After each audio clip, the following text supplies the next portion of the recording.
الصلاة والسلام عليك يا سيدي يا رسول الله وعلى آلك وصحبه يا حبيب الله نحمده ونصلي ونسلم على رسول الكريم أما بعد فأعوذ بالله من الشيطان الرجيم بسم الله الرحمن الرحيم وإذا بشر أحدهم بالأنثى ظل وجهه مسودا وهو كظيم آمنت بالله صدق الله مولانا العظيم وبلغنا رسوله النبي الأمين الكريم. میں اللہ تعالیٰ کا شکر ادا کرنے کے ساتھ جملہ انتظامیہ انجمن علماء مصطفیٰ کی جملہ اراکین جملہ تنظیمات اہل سنت تمام عشاقان مصطفیٰ کو مبارکباد پیش کرتا ہوں کہ اللہ تعالیٰ نے کرم فرماتے ہوئے ایک مرتبہ پھر آپ حضرات کو سرکار کی آمد کی خوشی کے لیے چن لیا ہے. یہ خوشی ہر کسی کے مقدر میں نہیں ہے کیونکہ جمعہ شریف ہے اور ہمیں بہت مختصر کرنا ہے. تو میں صرف اتنی بات عرض کر دوں کہ انشاءاللہ آپ تشریف رکھیے. بس دو چار باتوں کے فوراً بعد ہی قرہ اندازی کی جائے گی. جن احباب نے بھی محترمہ سمرہ ملک صاحب کے فرزند اور جناب ویلکم حبیبی علامہ عدنان مدنی صاحب، یہ دو ٹکٹ ہیں. ایک ٹکٹ علماء کے لیے ہوگا، ایک عوام الناس کے لیے ہوگا. ایک بندہ مسافر مدینہ بنے گا.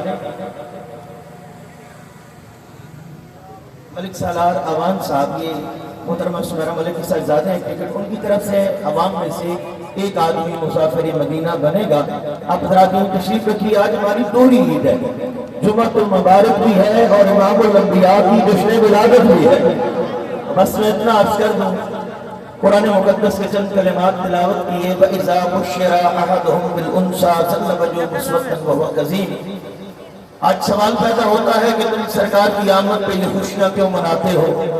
یہ جلوس نکالنا، یہ خرچ کرنا، یہ گلی محلے میں لائٹنگ کرنا، یہ اتنا کیا یہ وقت کا ضیاء ہے یا پیسے کا ضیاء ہے؟ تو میں اتنی بات عرض کرتا ہوں، بلا تفریق غیر کسی مسلک کا بھی نمائندہ ہے، کلمہ رسول اللہ کا پڑھتا ہے اور سب سے محاکم علوی سرکار کا کلمہ پڑھنے والے ہیں. قرآن مقدس یہ تاریخ بتلاتا ہے کہ جب تک میرے آقا تشریف نہیں لائے تھے، وَإِذَا بُشِّرَ أَحَدُهُم بِالْأُنثىٰ، جب ان میں سے کسی ایک کو بشارت دی جاتی بیٹی کے ساتھ کہ تیرے گھر میں بیٹی پیدا ہوئی ہے، قرآن کہتا ہے ریاکشن یہ ہوتا ظَلَّ وَجْهُهُ، یہ خبر سن کے باپ کا چہرہ سیاہ ہو جاتا. مُسْوَدًّا وَهُوَ كَظِيمٌ، اپنے ہاتھوں کی انگلیاں دانتوں کے نیچے چبا لیتا. پھر کہتا ہائے میرے گھر میں لعنت پیدا ہو گئی ہے. گھر کے مرد اکٹھے ہو جاتے، ایک میٹنگ بلا لی جاتی، اس لعنت سے کیا سلوک کیا جائے. کوئی کہتا اسے استبل میں ڈال دو، اگر جانوروں کے سموں نے روک دیا تو ہماری جان چھوٹ جائے گی. کوئی کہتا بچ رہی تو جانوروں کی خدمت میں مامور ہوگی. کوئی اٹھتا وہ کہتا کہ جنگل میں درندوں کے سامنے ڈال دو، کل یہ عزت کا دھاتا بنے، بہتر ہے کہ اس کی بوٹی بوٹی جانور لوٹ جائے. کوئی اٹھتا وہ کہتا میں زندہ دردوڑ کر کے آتا ہوں. کوئی اٹھتا ماں کی چھاتی پہ رکھ کے جس طرح مولی سے پتے مروڑ لیے جائے، ایک وہ بھی تو جہان تھا، وہ بھی تو زمانہ تھا جس طرح مولی سے پتے مروڑ لیے جائے. اس ننھی سی جان کا دھڑ سر سے الگ کر دیا جاتا. لیکن خوشیاں اس لیے کرتے ہیں، صرف بریلوی بیٹیوں سے پیار نہیں کرتے، صرف دیوبندی بیٹیوں سے پیار نہیں کرتے، صرف میرے اہل تشیع جو ہے یہ نہیں پیار کرتے، یہ میرے ملک کے اہل حدیث پیار نہیں کرتے. بھائی یہودیوں کے پاس چلا جا، نصرانیوں کے پاس چلا جا، ہر کوئی بیٹی کی عزت کرتا نظر آئے گا. سوال تو بنتا ہے کہ کل تک جو بیٹیوں کو زندہ دردوڑ کرتے تھے آج جگر کا ٹکڑا کیسے بنا کے پھرتے ہیں. تب داہیہ کل بھی میرے نبی کو کہانی سنا رہا تھا، یا رسول اللہ جب میں بستر پہ جاتا ہوں میری بیٹی کی چیخیں مجھے سونے نہیں دیتی، میری بیٹی کے ہاتھ جڑے مجھے نظر آتے ہیں. میرے نبی نے کہا داہیہ کیا کیا؟ کہا میری ننھی سی بیٹی تھی، قدم اٹھانے کے قابل ہوئی، میں لے کے جنگل میں گیا. میرے یا رسول میں نے اس کو گڑے میں دبایا، وہ ہاتھ جوڑتی رہی، روتی چلاتی رہی. میرا قصور تو بچ رہا لیکن ہمارے دل میں پتھر رکھے تھے، ہمیں رحم نہیں آتا تھا. میرے نبی کی یہ کہانی سن کر اتنے آنسو برسے کہ داڑھی تر ہو گئی، دامن میرے مصطفیٰ کا تر ہو گیا. اگر امتی ہو سرکار کا، اگر بیٹی کے لیے دل میں در زہرا کہ میلاد کا جشن کیوں مناتے ہو؟ میں کہتا ہوں سیدہ زہرا کے بابے کے ولادت کا صدقہ ہے جو تیرے گھر میں بیٹی عزت سے بیٹھی ہے. تو زندہ درگور کرتا ہر بیٹی کی عزت میرے نبی کے میلاد کا صدقہ.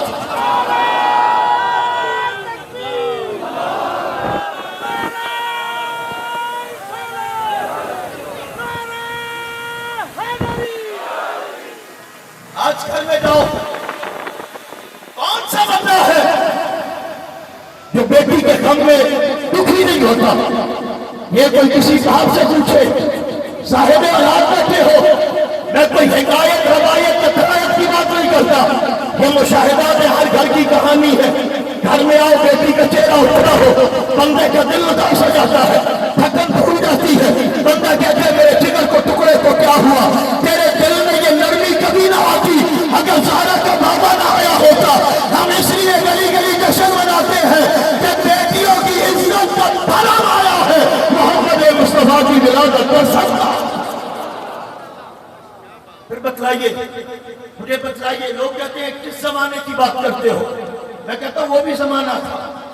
ایک گناہ کرتے تھے بندر بن جاتے تھے, ایک گناہ کرتے خنزیر بن جاتے, ایک گناہ کرتے آسمان سے پتھر برستے. تو اور میں ہزاروں گناہ کریں کروڑوں گناہ کریں سوتے بھی انسان ہے جاگتے بھی انسان ہے. کبھی قرآن سے مڑ کے تعریف کو پوچھ کہ اللہ کے کلام رہنمائی کرنا تجھے طبیان کل شے کا دعوے دار ہے. وکل شیء احصیناہ فی امام مبین کے تذکرے لے کے آیا ہے. تو پھر ہماری رہنمائی کرنا کہ کہاں آسمان سے پتھر برستے ہیں کہاں بندر اور خنزیر بنتے ہیں. یہ مولوی کی شکل سلامت کیوں ہے؟ ہزاروں گناہوں کے باوجود بگڑی کیوں نہیں؟ قرآن آواز ہے ما کان اللہ لیعصمہم وانت فیہم. وہ جشن منانے والے اسی بات میں ساری زندگی چکا رہے نبی کی صلاح نعمتوں کا بدل نہیں ہو سکتا. تو ہزار گناہ کر کے سوتا بھی انسان ہے جاگتا بھی انسان.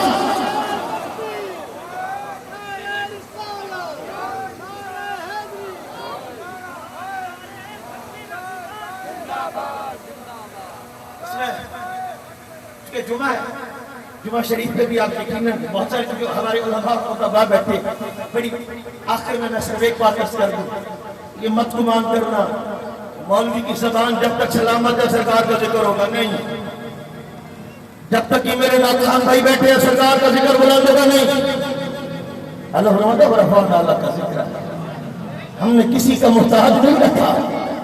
یہ تو اپنی اپنی قسمت ہے. روکنے والا کون کرنے والا کون یہ تو رب چن رہا ہے. اصل بات یہ ان اللہ و ملائکتہ یصلون علی النبی پڑھو. رب کے اللہ اطلاق شیخ عبدالرحمن السدیلوی یہ وہ بندہ ہے جو ہر رات سرکار کا دیدار کرتا ہے. پوچھا گیا شیخ بتلاؤ رب کا درود کیا ہے؟ انہوں نے کہا ہمارا درود تو دعائیہ ہے اللہم صلی علی. رب کا کیا ہے؟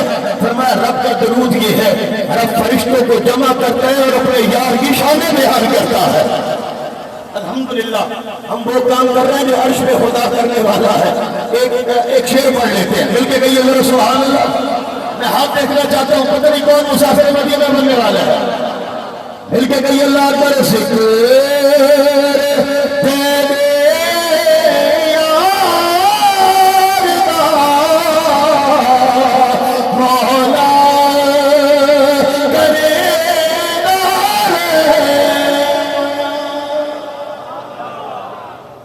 کون کون کرنا چاہتے تھے جو بات والے کریں نہ کریں.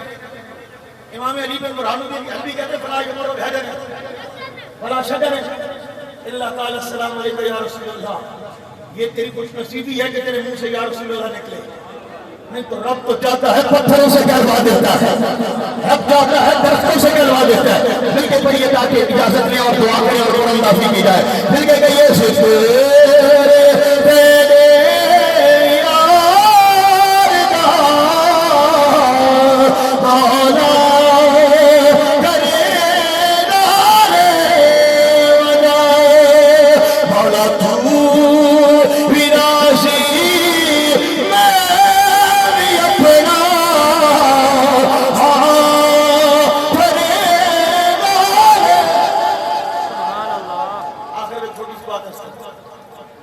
کہ آپ کے پڑوس ملک میں پی ایچ ڈی کرنے والے زیادہ، ڈاکٹر زیادہ. اب دیکھیے نا، جب باری آتی ہے تو انہیں گائے کا پیشاب بھی متبرک لگتا ہے. یہ حال ہے. اور تیرا میرا چھوٹا بچہ بھی ہوتا ہے، گائے کا پیشاب ذرا کپڑے پہ بھی لگ جائے اسے چین نہیں آتا جب تک دھو نہ لیا جائے. اس بچے سے جا کے پوچھو، وہ تو پی ایچ ڈی تھے، ڈاکٹر تھے، بڑے بڑے عہدوں پہ چلے گئے، آج تک یہ سمجھ نہیں آئی کہ گائے کے پیشاب کا حال کیا ہے. اور تیرا میرا بچہ اگر کپڑا کو دھو رہا ہو تو اس سے جا کے جب پوچھو گے کہ معاملہ کیا ہے، وہ کہتا ہے یہ پیشاب کے قطرے لگے ہیں. یہ پلیت ہوتے ہیں ابا چاچا، یہ پلیت ہوتے ہیں. وہ کپڑے پہ قطرہ دوبارہ نہیں کرتا، وہ پینے کو تیار رہتے ہیں. آپ بھی پوچھو گے سرکار کی آمد کا جشن کیوں مناتے ہو؟ میں کہتا ہوں وہ بھی تو انسان تھے جو آج تک سمجھ نہ سکے کہ گائے کا پیشاب پینا ہے کہ نہیں پینا ہے. یہ تیرے نبی کی آمد کا صدقہ ہے کہ تیرا چھوٹا بچہ بھی وہ کپڑے پہ گوارا نہیں کرتا. یہ طہارت کبھی نہ نصیب ہوتی جو حسین کا نام.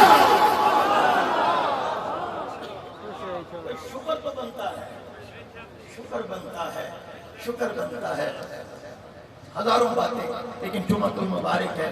اللہ آپ سب کو سلامت ہے. ہمارے جتنے کالونیوں سے دوست آئے، میں سب علماء کا نام نہیں، ہمارے سروں کے تاج، یہ ان کی محنتیں اللہ ان کو سلامت رکھے. ہماری انجمن کے سرفراز کا صدر ہے ملک رفاقت صاحب، اللہ تعالیٰ سب کو سلامت رکھے. ابھی آپ ذرا ایسے ہی بڑے پیار سے اطمینان سے بیٹھیے، قرہ اندازی کی جائے گی اور ایک خوش نصیب علماء سے مسافر مدینہ ہوگا، ایک عوام الناس میں سے مسافر مدینہ ہوگا. ذرا مل کے دوشی پڑی اللہ